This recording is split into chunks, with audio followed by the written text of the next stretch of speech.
All right, everybody. We are live on the Greenway Show where the truth will make you grow. I am so excited to be bringing you guys this podcast. This podcast is going to be every week, every Wednesday evening for you to hear some amazing conversations that you need to hear, especially because, I talk a lot about generational wealth with my company, Generational Green, and how we must bridge the racial wealth gap in America, or we're going to be at net zero in the next, 15, 20 years. We must start to really get ourselves together and, build wealth in a mass way. We are too far behind. Today's discussion is going to be talking about rebuilding the black family structure in America. Why did it get this way? How did it get this way? And what are some of the solutions to doing so? And why is it so hard for us, right, to create sustainable relationships? And why is it so easy for us to leave them? We're going to be talking about this, and I got an amazing guest to talk about this with me. She is a great friend. Also, an amazing therapist too. A life coach is actually what she would like to be called, and a great life coach for me and many others. And I want you to really listen up to what we're going to talk about today. Her name is none other than Janine Ingram. I'm going to bring her on. What's up, Janine? All right. All right. Hold on. Hold on real quick because we can't hear you. Let me see. Hold on. Hold on. Oh, hey Jamal. There we go. We can hear you now. How are you? Well, How are you? we got two of you now. All right, so You got two of me? two of you now. Oh, I'm so Ah, cold. I'm so ah. cold. There you go. Talk for me real quick. Hey Jamal. There you go. All right, we're good. All right, so talk about who you are and give a brief introduction on why you're so interested in love as well. And just some things that people should know about you. Wow, Jamal, that's a good question. Why am Yeah. I so interested in love? I Yeah. think that's a really, really good question. Nobody has ever asked that. So first of all, my name well, that are you laughing? But that is really a powerful question. First, my name is Janine Ann Ingram, and I want to give honor to Anastasia McAdoo, who was the vehicle who brought me to the planet. My mother was hooked on drugs, and so I grew up in different foster cares. And um, you learn a lot, but you also learn and create a lot of trauma and energy in your life. And I was journeying through life one day, and you know, I was making a lot of money, Jamal. I was doing the doggone thing, wearing fur coats and Mercedes Benz and this and this. And then one day my money got impacted. Life, my marriage was falling apart. Life was turning upside down. Yeah. And I remember sitting in the middle of the bed, Jamal. Mm. And I remember asking God, why life got to be so hard? And if this what you got for me, you could stop the world and let me off because I want to get off this. Mm. And I remember thinking to myself, how could life be like this? You didn't give me no mother. I was fussing at God. You didn't give me no dad because my mother was raped with me, and she was also hooked on drugs. So in that process, she had an abortion. I still came. So coming to the planet wasn't even easy. I was like, well, why you choose this for me, God? So I'm in the middle of the bed, complaining, fussing, crying, profusely crying, and it was because my husband and I had broke up a little bit. We were separated. I was dating another guy, Mm. and everything was just out of order. And I remember sitting in the middle of the bed crying, and God said it was my birthday, Mm. and the guy didn't come call to write. And I was writing in my journal. God said to split the paper and write on one side everything I love about the relationship and everything I didn't. Mm. And Jamal, I sat there. It was my birthday. I was crying profusely. And I started writing I wasn't important to him. I didn't matter.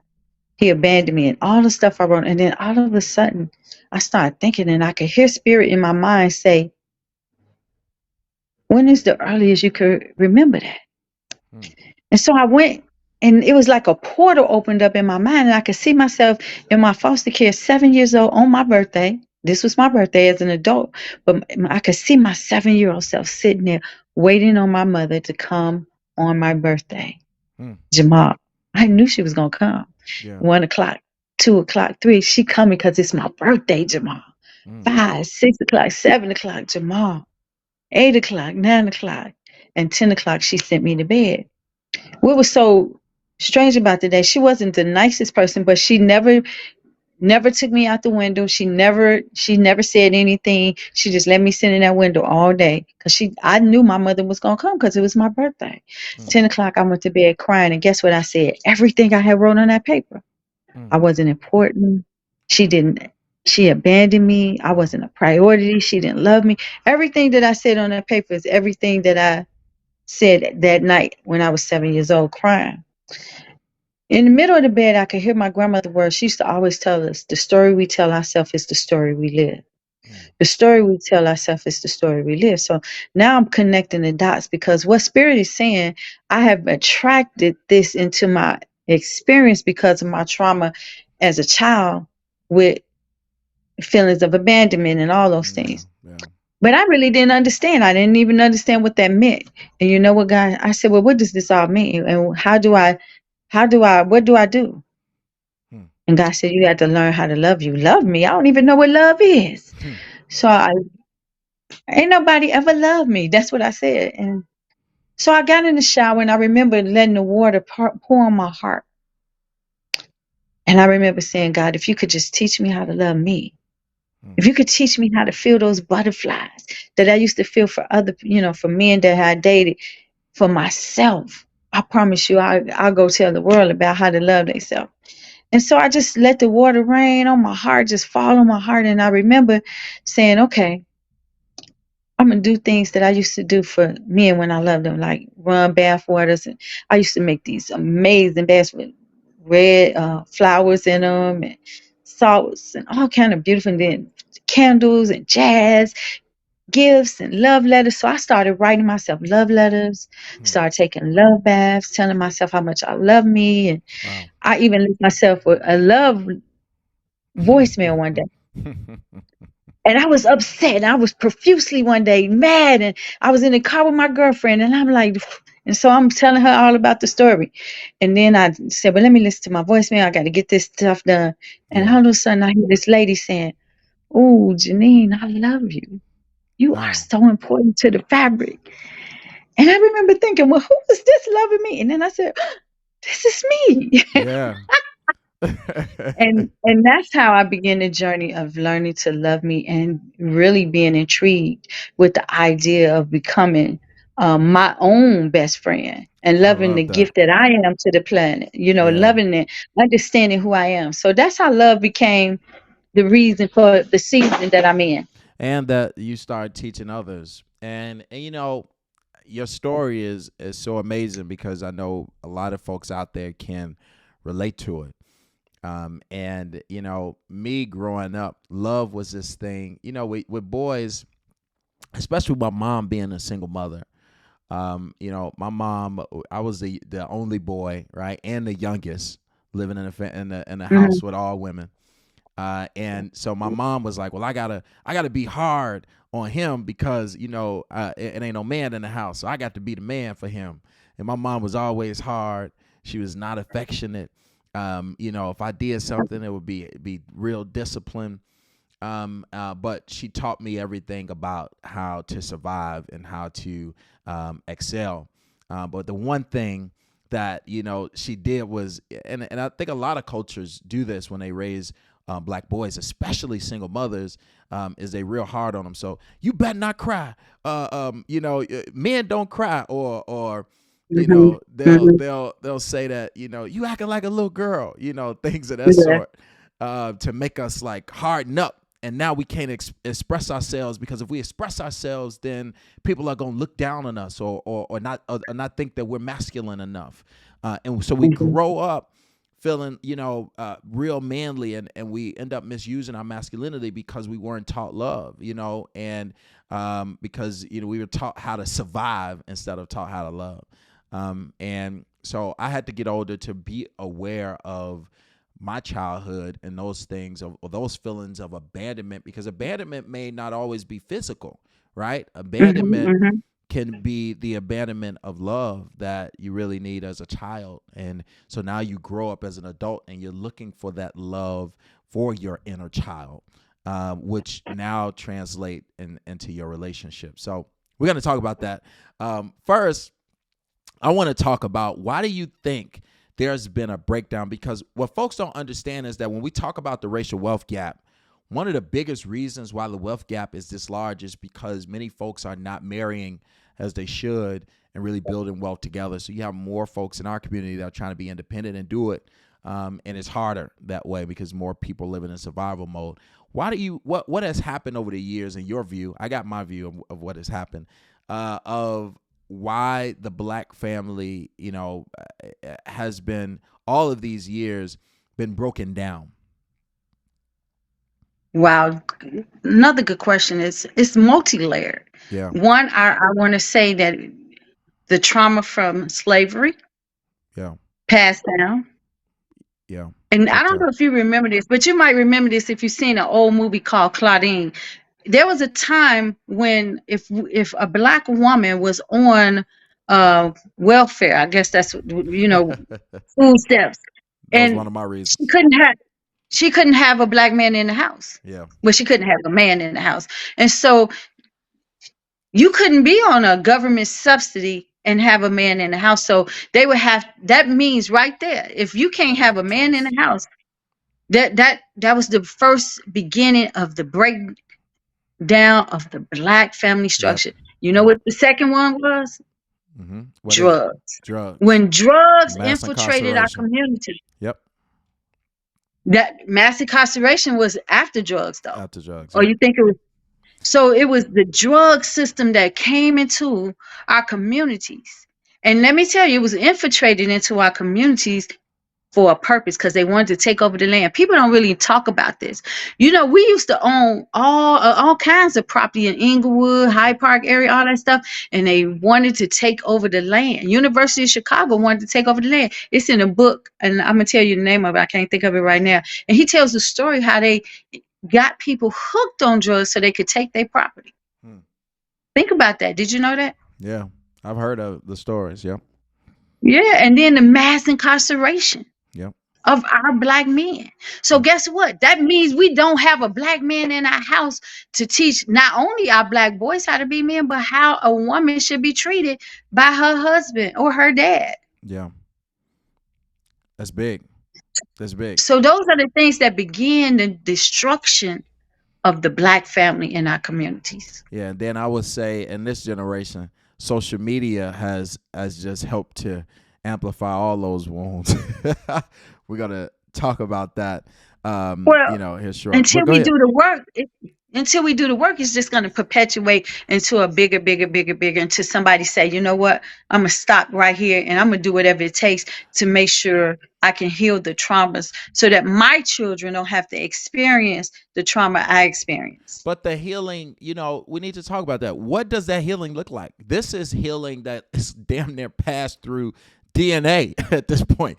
When you talk about going from slavery all the way down and all of the trauma Mm. and experiences that we have experienced throughout our ancestry, what does that healing really look like? What does that healing journey really look like? We are so broken at this point where folks are literally walking around with traumas of their ancestors and don't even understand it and don't even understand what that healing looks like. And then they have to heal their current traumas, as well. That's So that's what does that healing look like for you?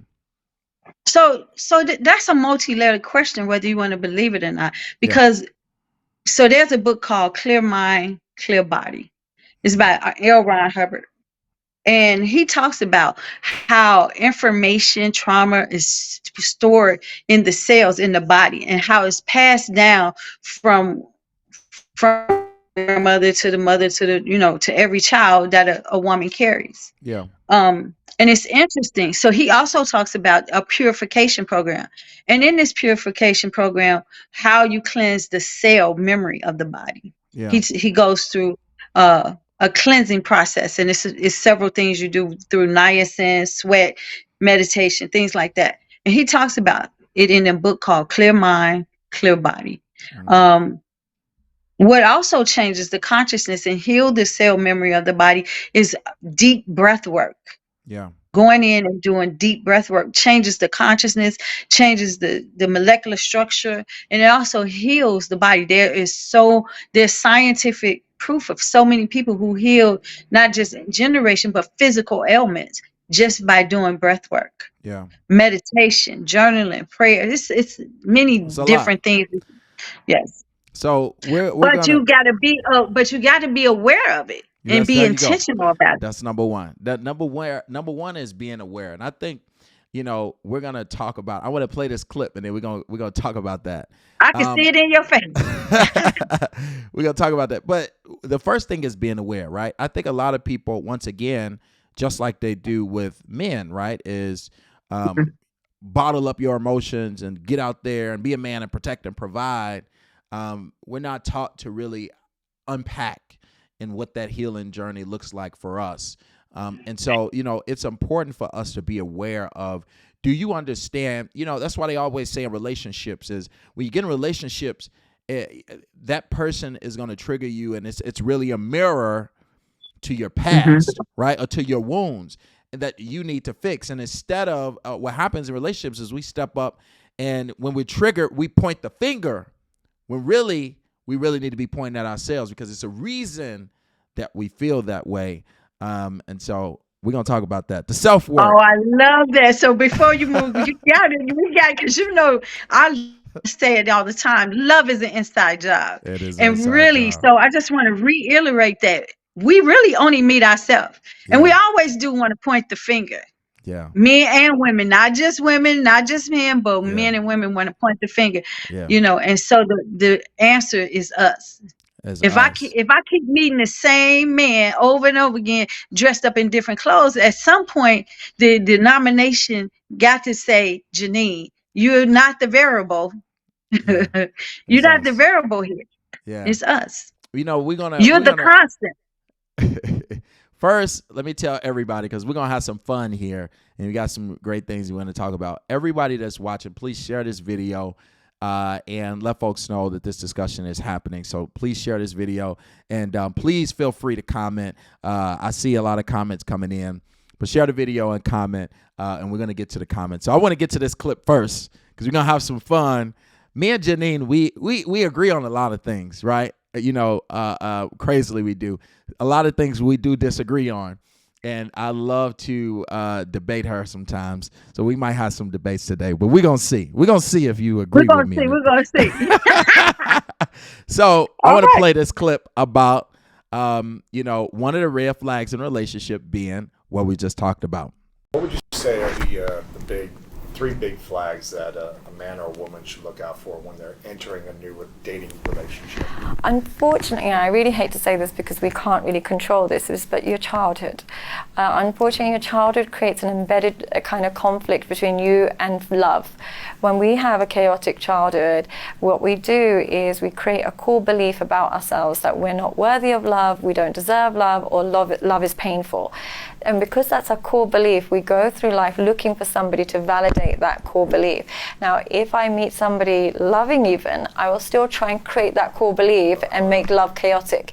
So, or I'll sabotage or do something. So unfortunately, you have to look at their childhood. Now, it doesn't mean if they've got a bad childhood, they're written off, but if they haven't acknowledged the impact, you're going to Start be the healing process. you're going to be the punching bag, Oh man. unfortunately. Starting the healing process. Janine, I love her. When she started talking, I'll be screaming sometime, right? Because I started looking back. But I thought I sent that to you. You did send that to me. And I screamed the whole video. I was like, yes.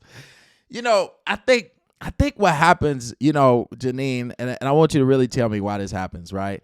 Is like we always blame the other person in our relationships instead of look within and understand that hurt comes from our past. And so rather being aware and starting the healing journey, we'll rather blame and we'll rather fight in our relationship and rather leave or lose our relationship. Talk about that, Janine, because man, I'd have been through Well, that. Go ahead. Jamal, who's really talking about this right here? Who's really telling you that a love is inside out? I'm You. telling you, when I sat in the middle of the bed, right, in our community, come on, when I sat in the middle of the bed crying, I would have told you, yeah, he was this and he that and he da, da, da, da. Yeah. And God was like, baby, you got to learn how to love you. What do you mean love me? Yeah. How you gonna learn how to love you when you ain't never even seen, felt, or know what love is?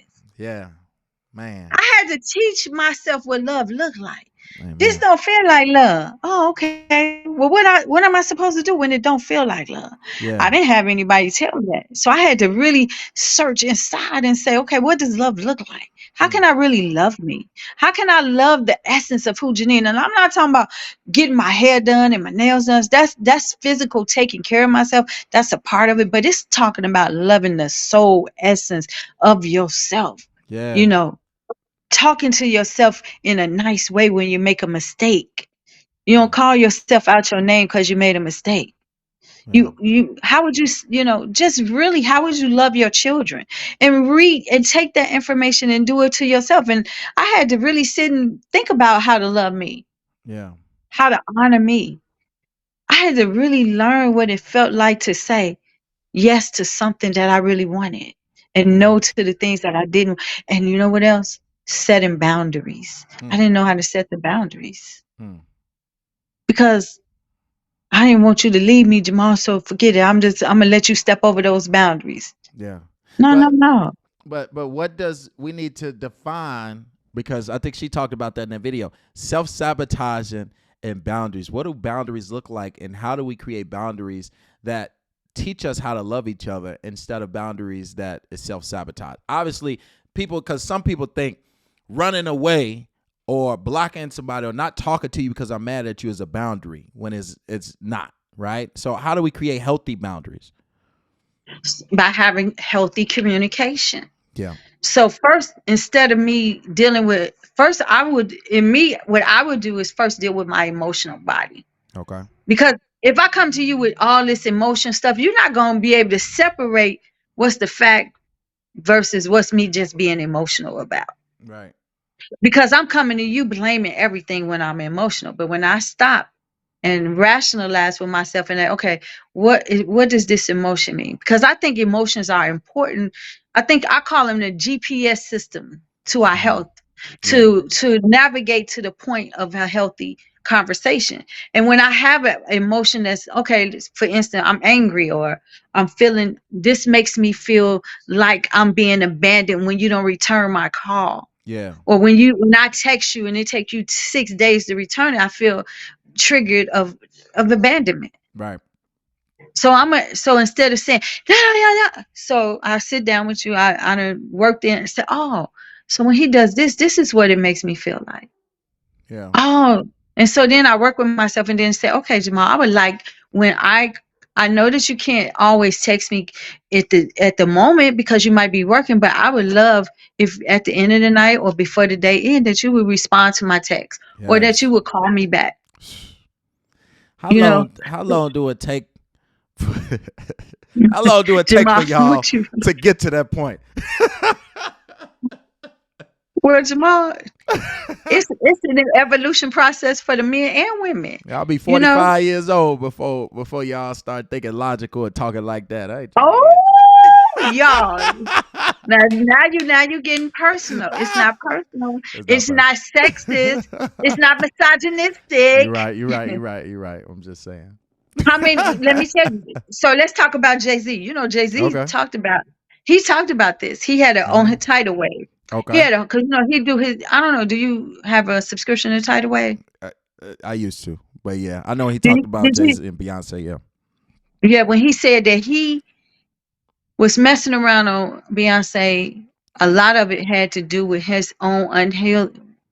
for sure. And that whenever he felt pain or when him and Beyonce would get it, he would go mess around with some other woman because he was trying to feel an abyss. And then she couldn't do it. He'd go to the next and the next. That could never be fulfilled on the outside. It Yeah, had to be filled on the inside. And man. once he went and got help and started Yeah. doing his work, exactly what you was talking about, because he didn't know how to feel his emotion because he was emotionally unavailable. Hmm. Guess what happened? he had to learn how to be conscious of and present with his emotions. And once he Yeah. did that, he went and worked through his mom pain and then his father pain. Then he had to come and face Beyonce. But he had to do his inner work first. Mm-hmm. And Yeah. then I show think. up with different behavior to Beyonce to show that what he said was the truth. So now I can trust you again. Well, I think both of them had a lot of work to do. I'll say, and I think we all Of do. course. I think what happens is Yes. we get in relationships and we expect this fantasy. That's what's crazy about the movies and the TV shows and social media.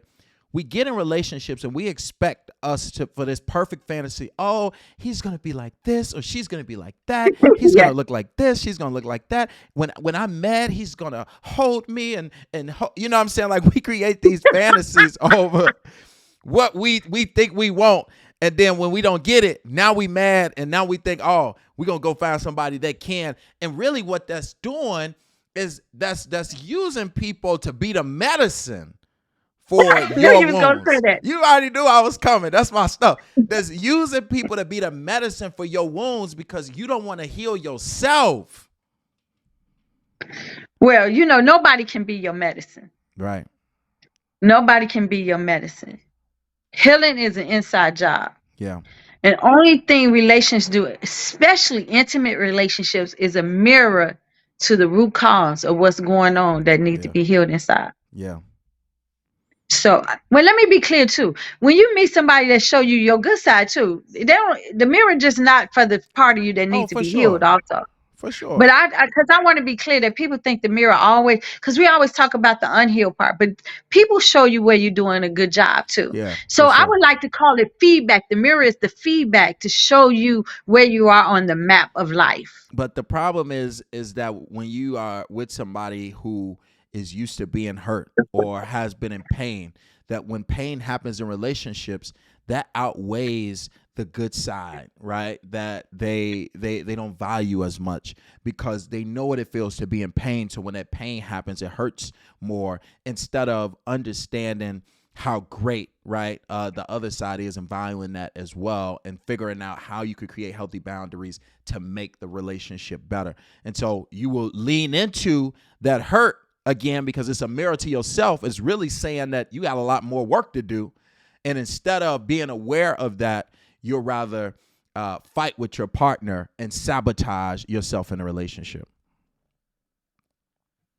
Well, what other alternative have they really learned? Where are they That's getting true. information that says stop and look at self? Where are they getting any information about that? Nowhere. When I Especially. go ahead. Go ahead, Janine. When I coach, especially new people, when they new to me, they like, who? What the? I wish I had my girlfriend on the call right now. She wanted to call me every kind of BIT in the world when I told her that, because her man was da da da da da da da. And when I was, she was so angry. Now she laughed because she did the work, Yeah. because she tried to prove me wrong. Let I'm me telling you, it's nobody. Go ahead. let me say, Janine, this is one of the big problems is social media. When you are Yeah. talking about doing the work, you got social media that's creating a lot of narcissism in a lot of people. I want to play this clip that she also said because I know you got a lot to say about this. I want to play ready this. for this one. You Come ready on, for come this on, one? come on. Come on. Created a generation of narcissistic women. And what's happened is the rise of social media and the rise of online dating and the rise of feminism has taught women that they are not to blame for any poor choices. Every poor choice is glamorized. So if you want to be a sex worker, it's great. If you want to post in bikini pictures online, it's fine. If you want to be with it, every poor choice is glamorized. And every internal reflection is seen as gaslighting yourself. So they've even got terms for internal reflection to prevent it happening.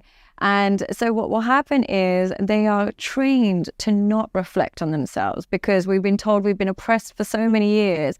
Now it's time to make sure we project.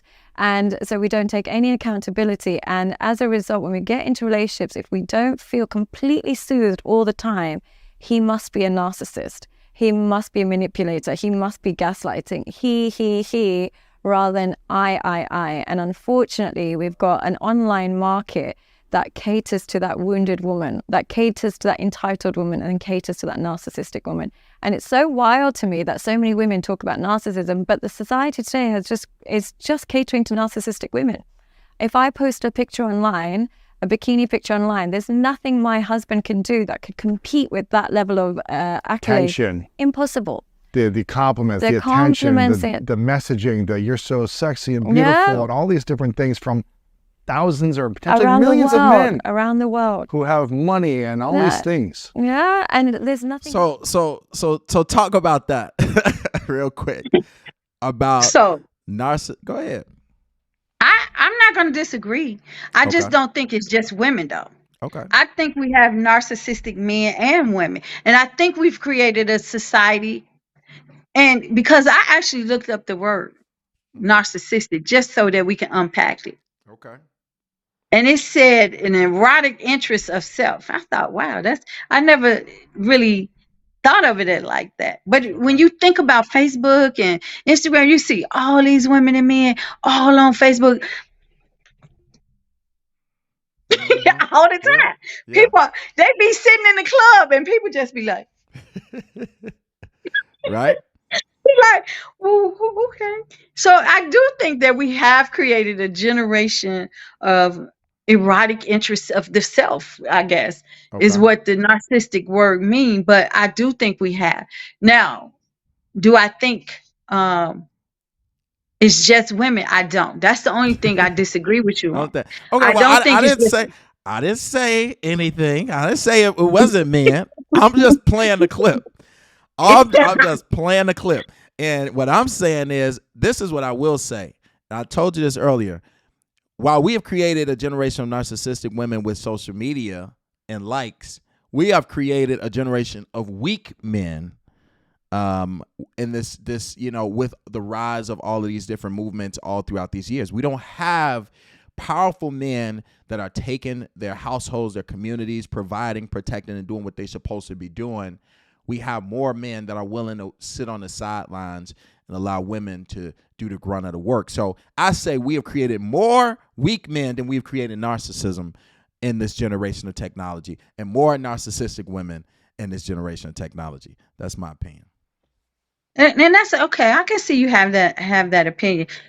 But I just want to give the power and some love to the men who are taking care of their children, who are showing up as husbands, because it's a lot of phenomenal, great black men. I want to just say, I see them doing some great stuff all the time.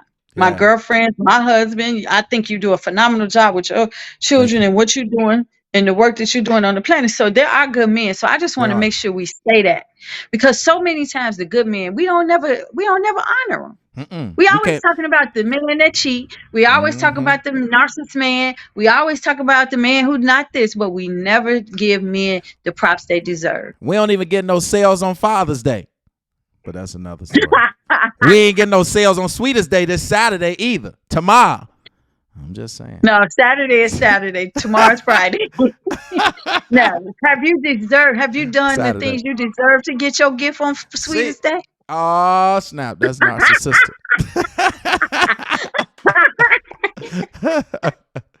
Listen, I think I think we don't value the good man, and you're exactly correct. And I think what happens is, when you don't value the good man, and men are not in these households, and women are just raising our boys are at a disadvantage. And we must have more fathers that are doing good, do more for others, whether that be in schools where kids may not have fathers, whether it be in community organizations to mentor young boys. We have to do our part to really make sure that the next generation of men have what they need to really be great in society.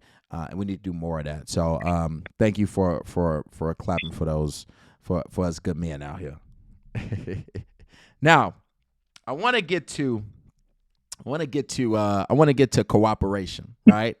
Another thing okay, in relationships. Here you go. Another thing in relationships. I just want to tell him, did you like my nephew? I had to sometimes get him a whooping, y'all. Matter of fact, before I even get Jamal, you need a whooping. Before I even get to cooperation, I'm gonna get to trust. Because I think in roles and trust, because I think what happens is we have went away from roles in society today because of the rise of feminism and the rise of women empowerment.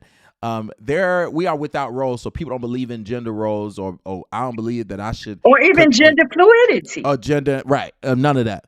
And I think that's a problem. Okay, because I think that is a big reason why we have taken a step back. So before I play this clip about trust, do you believe in roles, and where do you believe we stand as society today? I know things are different, but what should we have structured in households today? So I'm very old school when it comes to roles. I have this conversation a lot with my younger children. Yeah. So I believe in I believe, but it's interesting because I do believe there are defined roles, but I'm not so strict because think about my husband loves to cook, which what they would define as a woman's role in the home.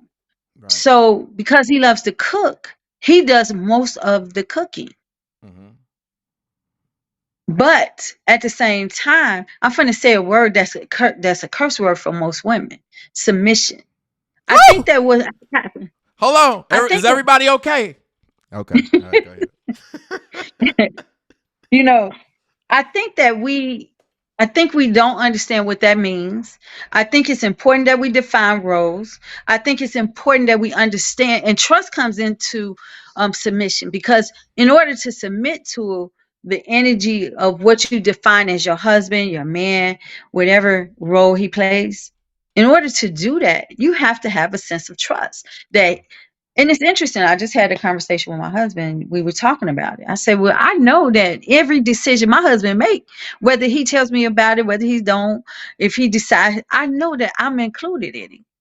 Yeah. Because everything he's done up until this point is always to make sure I'm happy. He wants to make, even down to his cooking, babe, what you want to eat?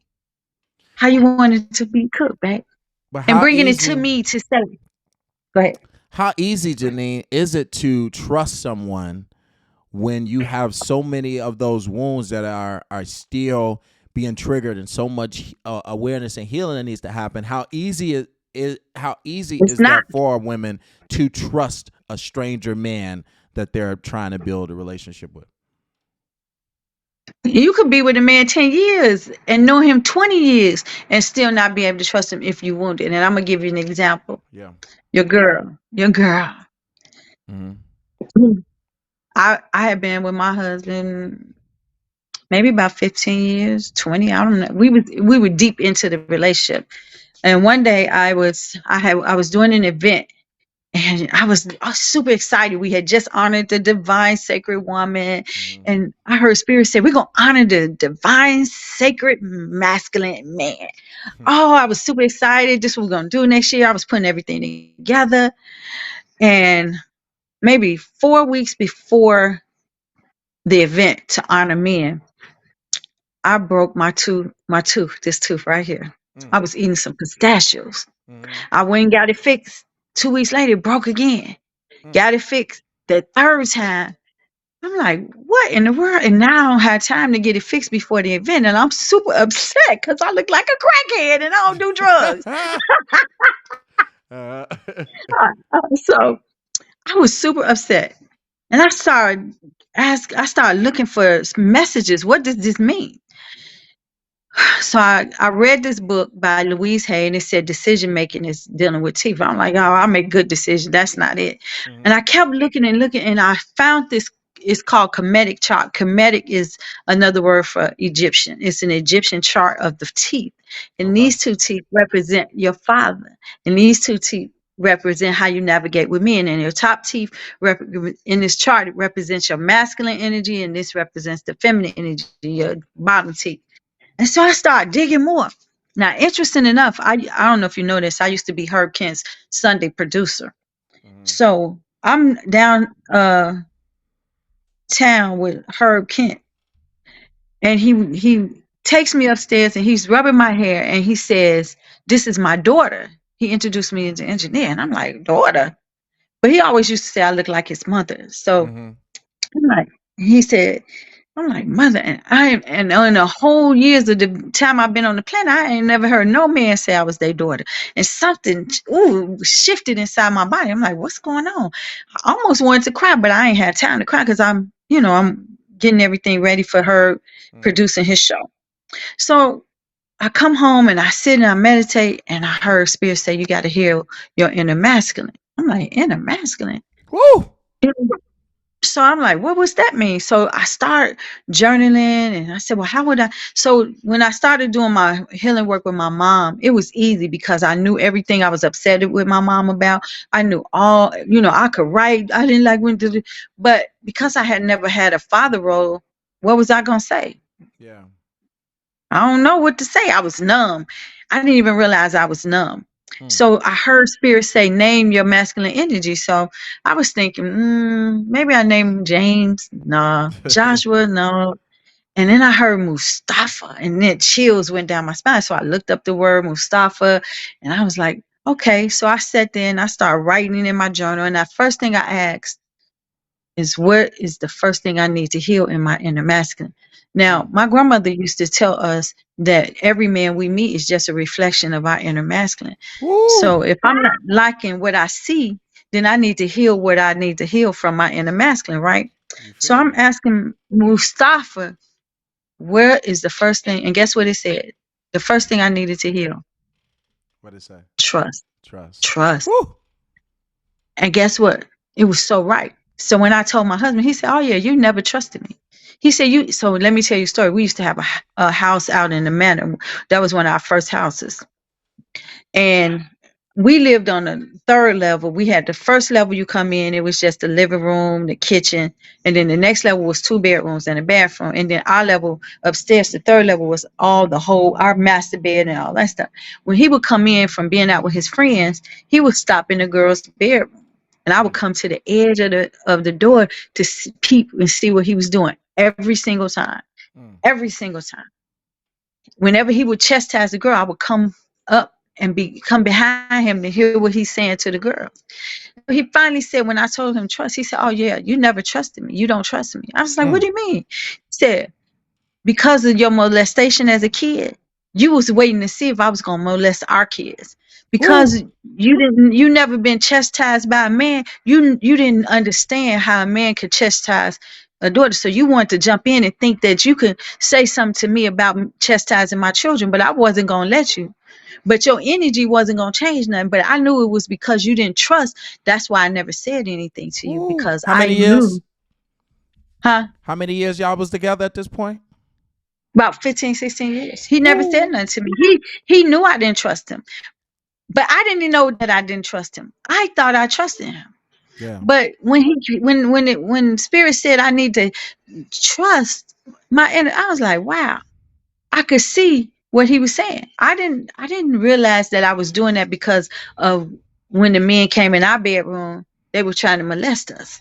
Right. So every time he went and checked on the girls or kissed them on the forehead, I'm like, let me see what he doing. Yeah. And it was an automatic response. Yeah. So I had to learn how to heal that little girl who thought every man was gonna molest them. That's powerful. So and go ahead. No, I'm sorry. Go ahead. Finish.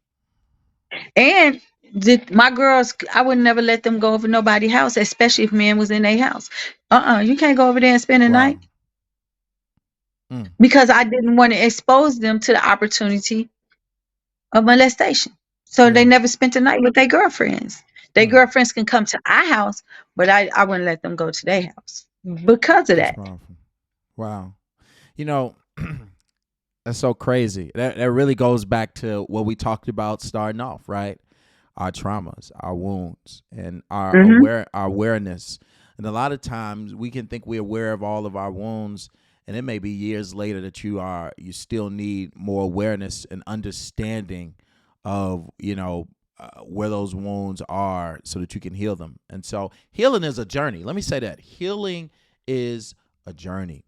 It is not a destination. Not a destination. It's not a destination. Definitely. People got to understand that, this is, just like she said, it's 16 years. This is decades and decades of you healing your wounds. And, we just got to understand it's a journey. Some people think, oh man, I'm healed, I could just get on it. Like, no, you're not fully healed. It's still a journey. You have made a step in your healing, but you still have many more steps to go. And relationships and the things that you do in life are only going to show you more and more where you need to heal. And you got to be, ready to accept it and ready to, really do what you have to do to love your inner child and inner self so that you can heal properly. So I want to say that, but I want to bring out one thing before you bring up the clip. Okay, I want to say that it's really powerful healing and good when you have somebody who says, okay, that's a trauma response, and I'm not going to respond to that trauma response with a trauma process. He allowed me to come to my own awareness and then showed me where, okay, now it's time to heal. Yeah. He could have easily fought me. Oh, you did it. Why you did it? But he never did that. Yeah. So him having the ability to patiently give me the chance to heal, I think was powerful. Patience. So people don't got that patience. Well, let me tell you, we're going to have patience, because I want to say reason why we have to have patience. People think they got to be healed to be in a relationship. And I want to tell you, I do this whole conversation around love, assembly, no assembly required. Meaning you already love. You came to this planet as love. And so love shouldn't have to be all perfect to be healed, because see, we got this wrong idea what love is. And so we think, oh, it's got to be hunky-dory and peaches and cream. Oh, no. You know what? So my husband and I have been together as boyfriend and girlfriend, woman, and then married for 39.5 years. Next year will be 40 years that we've been totally together. That's what I'm talking about. And it wasn't easy. It didn't get easy till I learned how to love me. It didn't get easy till I learned, because once I learned how to navigate these inner waters, it was easy to navigate the relationship.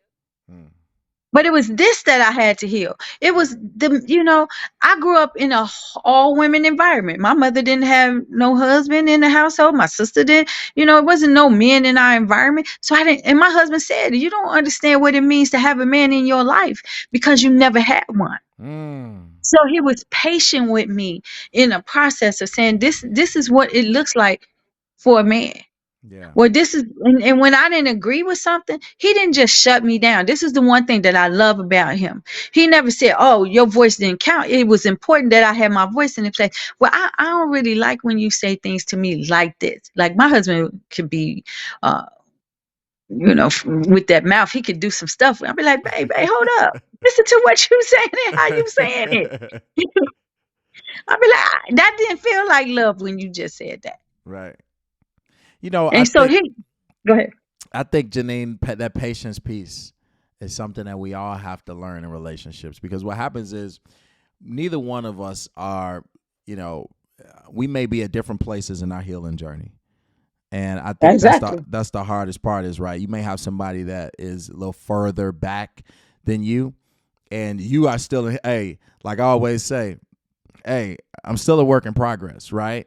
And so, what happens is when we're triggering each other, we have to understand how to create healthy boundaries and approaches so that we don't get to a point where we're now hurting each other more, right? But we have to, the only way we can get to that point is we really got to understand that we are not, people need to understand this.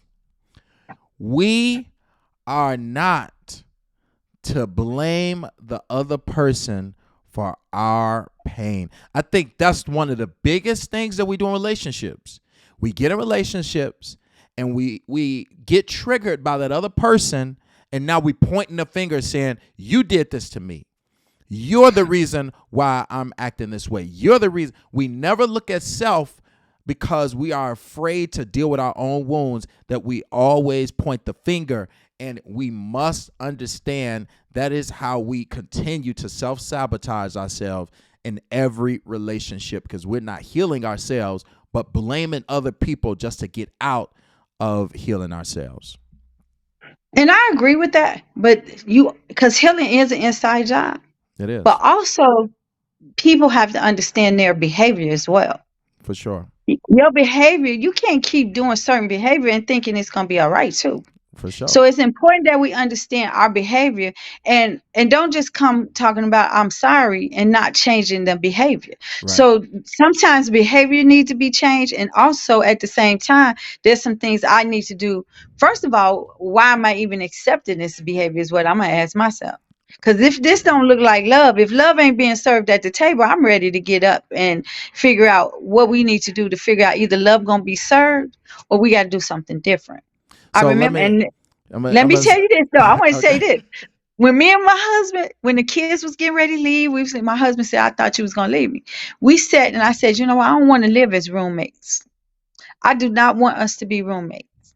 I do not want to be unhappy in my relationship. Will Smith. So, no. And so I want us to sit down and really navigate through what it is that we want in a relationship.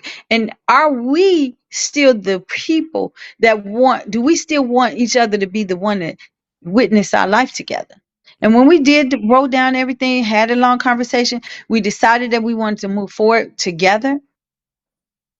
Then there was some things that needed to be changed. Yeah. Some behaviors on both sides. Yeah. And that we had never addressed because you know what happens, you get with somebody, you start taking the relationship for granted, you just get into a routine, take care of the kids, go to work, come home, and you forget to pour into the relationship. And sometimes people forget to do that. And guess what? People grow apart, things happen, and then you don't even know each other anymore. Because I'm not that 19-year-old girl that you met now. Yeah. So, Janine. So it's important. I know. We wind it down on time, so I want us to pull it in. Go ahead with your clip. Go ahead and put your clip on. I want to put my your clip Kevin on. Samuels clip. Because you love Kevin Samuels, so I wanted to play this clip for you. I wanted to play this clip to you about trust. We'll break it okay, Kevin Samuels Jr. There you go. Ladies, you don't have to know the plan. You just have to trust the planner. And he cannot sit there and tell you the plan while he's driving. So he grooms you and you have to trust that he's going. You're in the passenger seat, he's the driver's seat. But see, the reason you can't do that is because you want the future, you want the outcome right now. But you don't deserve it right now. And he can't give it to you right now. The destination is up there. You got to wait till we get to the bathroom. But you want it now. I want it now. I want it now. You can't open your gift till Christmas. I want it now. No. And every day between now and Christmas is miserable. Because you want it instead of just enjoying the family holidays. All right. Tell me what you think about that. Well, believe it or not, the only word that I would take out is deserve. Okay. Deserve. Okay. But other than that, I can see that because sometimes I even do that with God. You know, we do that with God. Think about it. Yeah. I want to know the plan right now, God. You wait, God. You take it too long to reveal to me because I want to get it right now. So I can see that. I can see that. You know, sometimes the man needs time and he wants to get the right now. Yeah, so I can see that. I want to play this. So I don't disagree with that. Only word I would take out of that is see. Let me tell you what I'm starting to learn with Kevin Samuels, and I'm gonna let you talk. I know you love Kevin. Because you keep on sending me. It's Kevin Samuels don't know how to serve stuff with love, baby. He might tell you some truth, but the truth is never served with love by him. Mm-hmm. That's the only thing I got to say about Kevin Samuels now. He does not serve it with love. I agree with that. Now, let's go to I love this lady right here. I love this lady right here. We got 6 minutes, so I do want to play this real quick clip go ahead. About cooperation real quick. So I want to play this clip for y'all because it's important. What would you say are the big... When you voice over, you're so needy. Is stuff like that, is it competition or is it cooperation? I heard from you all day. They're like, oh, so sorry, I've completely And what I mean by that is when you have a partner that values your well-being and wants to see you feel less anxious, wants to see you feel happy, wants you to feel connected, they are cooperative. So when you say things like, "Oh babe, I haven't heard from you all day," they're like, "Oh, so sorry, I completely forgot. I'll call you in 5 minutes. Give me 10 minutes, I'll call you." But other times you'll have a partner where you say, "Oh, I haven't heard from you. Stop trying to control me. You're always taking over. You're so needy."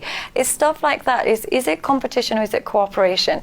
When you voice a concern, do they actually want to see that the relationship get better and your well-being matters, or are they so stuck on their autonomy and independence and not being controlled by you that they reject and neglect their responsibilities towards you? So I think. Wait, you feel me? Hey. Man, she's speaking I don't to disagree. She's speaking to you. She's What speaking to me. does that mean? What is she saying to you that made you say that? What is going Man. on with you right now? Hey, y'all, Janine, my relationship therapist, so she know how I feel right now. Listen, let me tell y'all this. Cooperation, right, is like, are we trying to cooperate and actually Or be get a it? competition? Or are we in competition? Are we trying to get to a place where we actually can get along and actually love each other? Or do we always want to be at odds and fighting with each other over, really, most of the times we be in relationships. And what's crazy is the number one reason why people get divorced is irreconcilable differences, right? And in relationships, we all break up because of lack of communication or just cooperation. Not most of the time people think it's infidelity when it's not. It's really us not being able to gel and actually cooperate with one another. And I think that's one of the biggest things is pride, ego. There's a lot of different things at play that makes us not want to cooperate with the other person when we're on the same team. So talk about that real quick. And I know we got 4 more minutes. So, I think the biggest reason why people don't cooperate in a relationship is trust. I think the biggest thing that people don't feel safe and don't trust, and that's why they don't cooperate, as you said, in a relationship. Okay, so it's trust. I believe it's trust. I also want to say because when I trust, no, go ahead, Janine. Because when I trust and feel safe in a relationship, it's easy for me to do what you say, that curse word, submit. Because I know you got my back, my front, and my side. I know every decision you make is for the best of the whole of the family. I know whether Brenton call me and make a decision or not, I know he got me. I know he got me. But I Janine, know it. If he go in there and get that $1 million contract, he got me. But Janine, when you are so wounded that you cannot trust, then you also can't cooperate. You get what I'm saying? You are so wounded that you can't trust. But let's talk about why have you attracted someone who is non-trusting and so wounded? Let's talk about that. That's trauma bonding. We're going to have to talk about that on part 2. Come on. You know what I was getting ready to say. I already know what you was going to say. We're going to have to talk about that on part 2. I want to give a shout out to all the people that have been watching and listening all of this time. Also, I saw Monica said that she eating pistachios right now. Watch out for the teeth, because Janine talked about that. I got my teeth now, y'all. And I just want to thank everybody for watching. We're going to do a part 2 to this discussion, Janine, because we need to talk about trauma bonding. We need to talk about femininity and masculinity and why women are so masculine today, because they were forced to, and how women have to unlearn masculinity and bring femininity into relationships. We got to talk about that. That's going to be a powerful discussion. So make sure you share this video. The art of femininity. The art of femininity. Ooh, that's let me tell you, and I'm gonna tell you, I'm gonna tell you real quick. I know we gotta hang up, but my grandmother ran a brothel down in New Orleans, right? Yeah. And she taught each one of us, even the women who were in the brothel, the power of being a woman, baby. Woo! It's some power. See, the thing is, you know why so many women are masculine? Because they don't know the power of being a woman. Yes. See, the power of being a woman is so essential, so powerful, that when she walked, men want to get down on their knees and give her what she wants. That's what my grandmother used to teach us. And she taught, let me tell you, she taught us that you can birth a man. When a man enters into your body, you can birth a king by certain affirmations and things you speak into his life. Let me tell you, my grandmother was the coldest. My grandmother was the coldest woman on the planet. Shout out to grandma. Shout out to Yes, Grandma baby. Janine. Let me just say, as we end, because now we overtime.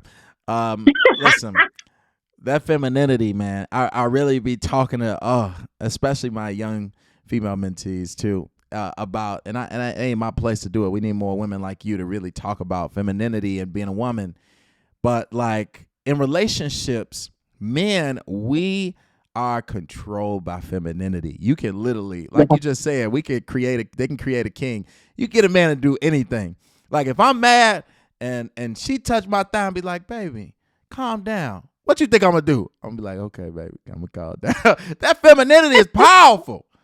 But it is. But a lot of women today have been forced to be masculine and don't know how to use femininity. So we're gonna come back and talk But let me tell you about that. You know who really powerful and teach you some of that is, you'll be surprised.